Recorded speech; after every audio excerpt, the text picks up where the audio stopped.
آج ہم محرم کی 12ویں تاریخ کے حوالے سے بات کر رہے ہیں۔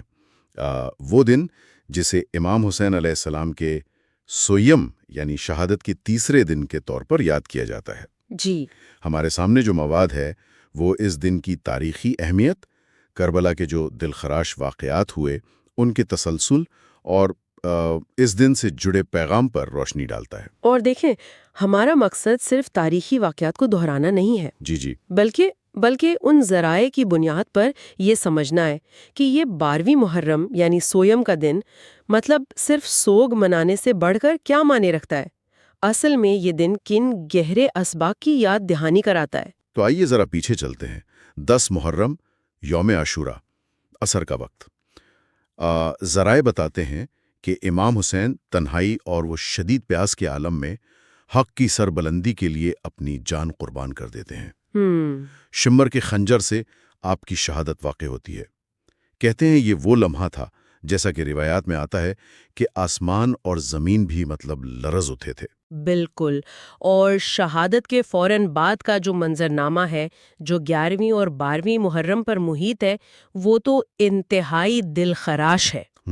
ذرائع کے مطابق امام حسین اور ان کے جانثار ساتھیوں کے بے سر جسد مبارک کربلا کی تپتی ریت پر بے گورو کفن پڑے رہے۔ اللہ اکبر، بے گورو کفن؟ جی ہاں، یزیدی فوج نے نہ صرف جنگی اصولوں کو پامال کیا بلکہ لاشوں کی بے حرمتی بھی کی، یہاں تک کہ ان شہداء کو کفن تک دینا گوارا نہ کیا گیا۔ اسی دوران ذرائع یہ بھی بتاتے ہیں کہ اہل بیت کے خواتین اور بچوں کو، جن میں بیمار امام زین العابدین بھی شامل تھے، انہیں قیدی بنا لیا گیا۔ جی، اور ان کے خیموں کو آگ لگا دی گئی۔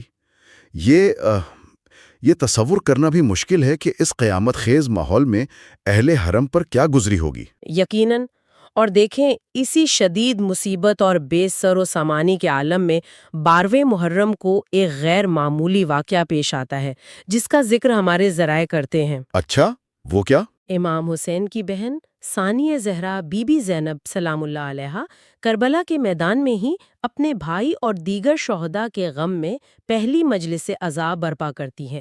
کربلا کے میدان میں؟ یہ بات واقعی قابل غور ہے۔ یعنی اس شدید صدمے اور خطرے کے عالم میں بھی یاد حسین کو زندہ رکھنے کی ابتدا ہو رہی تھی۔ جی بالکل۔ کیا ذرائع اس پہلی مجلس کے ماحول کے بارے میں کچھ بتاتے ہیں؟ کیا یہ صرف گریہ وزاری تھی یا اس میں کوئی اور پیغام بھی پوشیدہ تھا؟ دیکھیں، ذرائع اس مجلس کو غم اور الم کی تصویر کشی تو کرتے ہی ہیں، لیکن ساتھ ساتھ استقامت اور حق کے پیغام کو بلند کرنے کا پہلا قدم بھی قرار دیتے ہیں۔ یہ صرف آنسو بہانا نہیں تھا، بلکہ یہ ایک اعلان تھا کہ حسین کا مشن زندہ ہے۔ اصل میں بی بی زینب نے اپنے خطبات کے ذریعے جو بعد میں کوفہ و شام کے درباروں میں دیے، اسی پیغام کو دنیا تک پہنچایا۔ تو یوں سمجھے کہ اس پہلی مجلس نے اس کی بنیاد رکھی۔ اچھا۔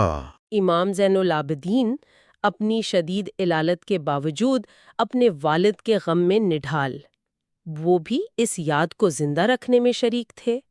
تو گویا یہ سویم کا دن 12ویں محرم صرف پیچھے رہ جانے والوں کے آنسوؤں کا دن نہیں، بلکہ یہ اس عزم کی بھی علامت ہے کہ حق کا پرچم گرنے نہیں دیا جائے گا۔ ہے نا؟ بالکل درست۔ یہ دن ہمیں یاد دلاتا ہے کہ امام حسین کی قربانی رائے گاہ نہیں گئی۔ ان کا پیغام تھا کہ عزت کی موت ذلت کی زندگی سے بہتر ہے، یعنی حق کے لیے سر کٹ سکتا ہے لیکن باطل کے سامنے جھک نہیں سکتا۔ صحیح۔ یہ وہ اصول ہے جسے ذرائع کے مطابق امام حسین کی شہادت نے ہمیشہ کے لیے زندہ کر دیا۔ جیسا کہ کسی نے خوب کہا ہے، یا حسین، تیرے غم نے زندہ رکھا ہے ہر شہید کا پیغام۔ تیرے سویم پر بھی ہم صرف روئے نہیں، تیرا مقصد سمجھا ہے۔ یہ محض شاعری نہیں بلکہ یہ اس گہری حقیقت کا بیان ہے جسے سویم کی مجالس میں محسوس کیا جاتا ہے۔ اور یہی وجہ ہے آج بھی سویم کی مجالس اور یاد وہ محض ایک رسم نہیں بلکہ ایک روحانی تجدید کا باعث بنتی ہیں۔ بالکل۔ لوگ امام حسین کے اصولوں، صبر، استقامت، حق گوئی اور انسانیت کی سربلندی ان کو یاد کرتے ہیں۔ یہ غم، جیسا کہ کہا جاتا ہے، غم حسین میں روئے تو سمجھو روح زندہ ہے۔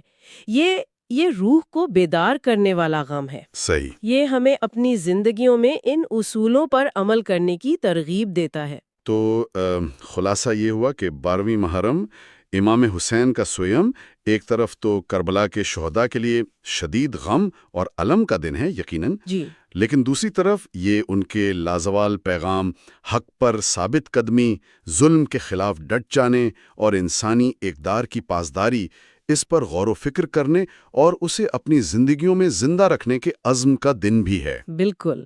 اور آخر میں سامعین کے لیے ایک نقطۂ غور و فکر کے لیے چھوڑ جاتے ہیں۔ جی ضرور۔ یہ اصول کہ حق کے لیے سر کٹایا جا سکتا ہے، جھکایا نہیں جا سکتا، آج کے ہمارے جدید دور میں جہاں سچ اور جھوٹ کی سرحدیں اکثر دھندلی نظر آتی ہیں، یہ اصول ہمیں اپنی انفرادی اور اجتماعی زندگیوں کو پرکھنے کا کون سا نیا زاویہ فراہم کرتا ہے۔ اگر ویڈیو پسند آئی تو لائک کریں، شیئر کریں، سبسکرائب کریں اور ہاں، وہ گھنٹی کا آئیکن بھی دبائیں۔